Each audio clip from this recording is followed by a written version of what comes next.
I think abortion in the black community is viewed as both a moral issue and a political issue.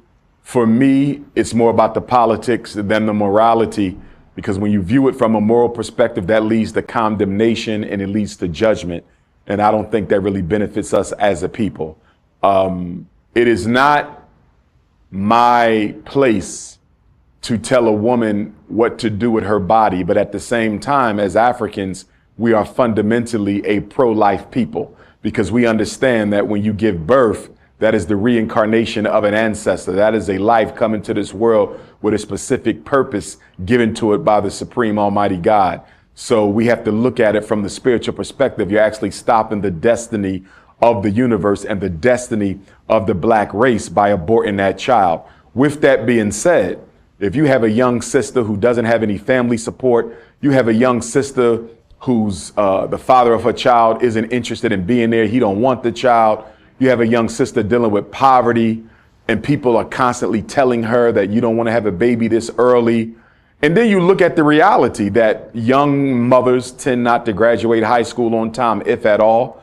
They often tend not to graduate college, if at all. Now, we all know dozens of black women who achieved in spite of, but there's so many thousands more who did not. But I think we have to look at the fact that we have aborted over 3 million babies since the 1970s. I mean, we have to look at the fact that Margaret Sanger and Planned Parenthood International and her Negro Project were all part of the American eugenics crusade to get rid of black life.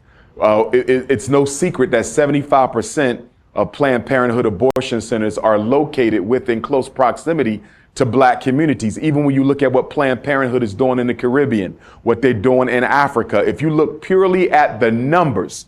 I heard Dr. Amos Wilson once say, black people have severe case of myopia, right? A lot of things we say are not there, are here. We just don't see them. For example, many programs and businesses black people say that we need are there, but they don't support them. What's your thoughts about that? Well, shout out to Dr. Amos Wilson. I think he was the greatest black psychologist in American history. And I think he was the most relevant black scholar of the second half of the 20th century. And like myself, he was a doctor of clinical psychology and a Garveyite Pan-Africanist. I do believe that we have many institutions and businesses that are not getting the support that they should, as black people complain about the need for them. But at the same time, when we're talking about the critical institutions, the banks, the hospitals, the schools, the supermarket, the distribution and manufacturing, I don't believe we have nearly as much as we should. You know, for example, you take the hospitals. We owned and controlled over 500 hospitals in American history. That's nearly one per year. You can hardly find them now. We only have about a handful of black hospitals. Independent schools, truly independent, that operate inside of a traditional school building, not in somebody's basement or kitchen table, you're probably looking at 3 dozen. If you look at truly black-owned banks, you probably may have about 2 or 3 dozen of those. So when you look at the critical institutions, we do have black farmers, but we don't have a network and a relationship between the black farmers and the black communities to get their produce out to us. And of course, we don't have the supermarkets to sell that produce on a regular basis. So when you're talking about the critical institutions, the schools, the banks, the hospitals, the supermarkets, the manufacturing and distribution, we are at a significant loss for those things. The institutions that matter most, we are at a loss for them. Now, we have restaurants and barbershops, and we need restaurants and barbershops, but they're not critical institutions. Why? Because you can get your hair cut at home. You can cut your own hair. I cut my own hair. I've been doing it since high school because we was trained to do so at my high school.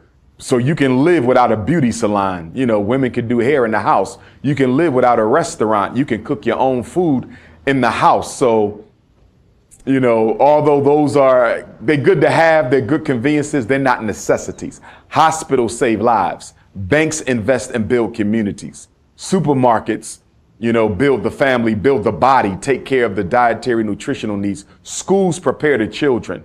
Manufacturing provide our people with their daily necessities.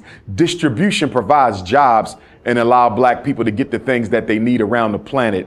when it comes to critical institutions, we are at a significant loss. After years of observation, right, I've come to the conclusion that sports are destroying our young black brothers, making them delusional, depressed, and hopeless. I've seen this trend where you have a lot of teenagers who are not even on the team, but they have this idea that they're going to college or going to go to the league. I see a lot of young men who are in 25, they're 25 to 30 years old, still saying they're trying to get to the league. During this period now, they're not developing any skills to provide for themselves or society. Also, which you know about, parents living through their child, which contributes to it, and which I know you're going to talk on, the amount of attention given to athletes. What are your views about the relationship with sports in the black community? I think that sports are overemphasized in the black community. And I think this ties into a legacy coming from slavery, where black men and black women were there. Our worth was determined on our physical attributes. And to a large extent, it's still the same way now. If you are an athlete, the way in which your worth is determined is identical to the way in which the worth of an enslaved African was determined. It was your output, your strength, how fast you could work. You look at the NFL combine, you look at the NBA workouts, it's nothing but a slave plantation. The only difference is you're being paid money. But the power differential between the slave and the slave master, and the power differential between the NBA player and the NBA owner, or the NFL player and the NFL owner, is the exact same as the power differential between the slave and his master. The only difference is they are given money that allows them to live a comfortable life outside of the plantation. But beyond that, it is the same thing as slavery. They don't have no voice. They're afraid. They're timid. Their behavior is strictly controlled. It is slavery. And the only reason why we don't see professional sports as slavery is because the amount of money that they make. And that's because we equate money with power. Money is not power. Money buys you access. Power gives you the ability to control outcomes. These athletes do not control outcomes, and most of them don't even control their own lives.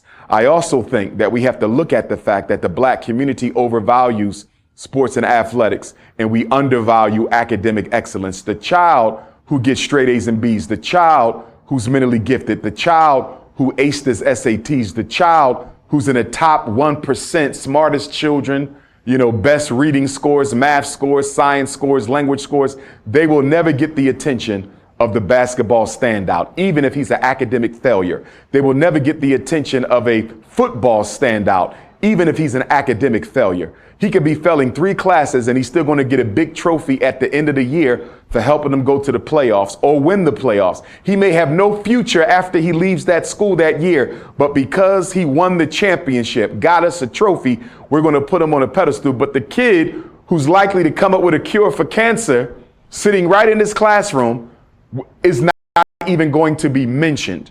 And so we have to look at how we as a people have allowed public school culture and black community culture to overvalue athletes and entertainers and undervalue our children who are academically excellent. That's on us. And then you have to look at the fact that our children don't have access to role models in those careers where they live. The dentist don't live in our neighborhood. The surgeon doesn't live in our neighborhood. The engineer doesn't live in our neighborhood. You barely find black teachers and black principals who live in a predominantly black neighborhood. Most of your black bourgeoisie, your middle class, is moving into a white life. So how are black children going to have access to role models that might make them think twice about wanting to be an athlete or entertainer when they're not around?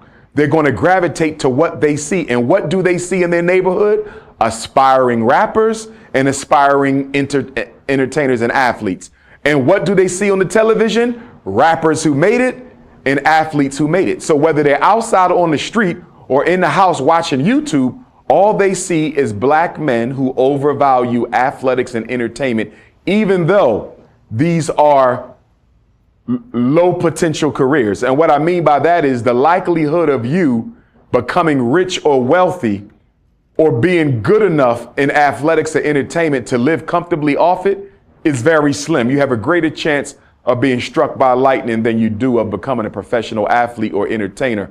But no one's telling our children this. And this is one of the reasons why I believe we need to bring the industrial building trade programs back into our communities. Because I do believe that even if he wants to be a rapper, even if he wants to be a basketball player, If he doesn't make it, and he's a licensed plumber, a licensed electrician, a licensed welder, a licensed auto mechanic, a licensed HVAC contractor, he can still live a decent life for himself. But right now, black boys in inner city schools are only given 3 options: go into the military, become an athlete or an entertainer, or go to jail. And Umar, I want to touch on 3 things before we move on. First thing is this: in regards to basketball, I can speak about, right? I think there are about 250,000 high school boys, seniors in the country. There are only like 1,000 something spots. Out of that 1,000 spots, you have JUCO players coming in. That's probably going to take 200 or 300. Mm-hmm. You have overseas players. So let's just say there's 600 spots for 250,000 people. Most are not going to make it. Even if you get the spot, you have to stay there. There's no such thing as a 4-year scholarship. Every year you have to renew based on your performance and basically your relationship with the coach at the end of the day, right? Another part I want to touch on, in defense of people who leave the neighborhood, not single people, but people with children. They want to put their children in a different environment. That's why it's kind of hard to stay, especially if you have, because I have conversations with my peers about this. It's a hard decision to make. Do I want my child to grow up in the environment I grew up in, or do I want my child to grow up in another environment? There are pros and cons to both, because if they don't grow up in my environment, they're missing out on stuff, but at the same time, they're not being exposed to stuff. And when you put them in a different environment, suburban, white environment, they're missing out on stuff, but at the same, they're exposed to stuff, but they're not exposed to other stuff. So it's like a two-edged sword in a sense, you know? Here's what I would say. If I had to make the decision between, and I'm gonna start with school and go to community, but if I had to make the decision between putting my child in a white private school versus a black inner city school, I would probably go with the black inner city school. The academics are going to suffer, but I can supplement that myself at home. But if I put my child in a white suburban school and they destroy my child's self-esteem, he or she may never recover. And I've actually seen this happen as a school psychologist, where the self-esteem and the self-belief and the concept of our children were destroyed in a year's time at a white private school, and sometimes the children never recover. So for me, I think it is safer from a psychological perspective for them to remain in the hood versus go into the suburbs. Now, in terms of safety of my family, it is a tough decision. And I would not criticize a black person, parents who took their children out of the ghetto and put them in a white suburb if they were actively trying to remake that ghetto into the community that it needs to be. My issue is not so much about where you raise your children as it is about what is your commitment to creating the thriving black communities that we need. To move out and turn your back on the black community, that's an insult. But if you say I'm moving out because I cannot afford for my daughter to be snatched up and I can't afford for my son to be murdered senselessly, but I'm still in the community playing my role for the children, and I'm doing whatever I can to fight against gentrification and homelessness and crime and high school dropout, I can respect that, because although your family does not sleep in the hood, you are still active in the hood. I can respect that. But a lot of what I see are black families who abandon the black community totally once they get out into the white suburb. And we got to keep in mind, you can be abducted in the suburbs just like you can be abducted in the ghetto. You can be killed in the suburb just like you can be killed in the ghetto. So a black man and woman are safe nowhere in America. But again, I can understand that move to the suburbs for the babies. I can understand it. But you yourself should never abandon the community.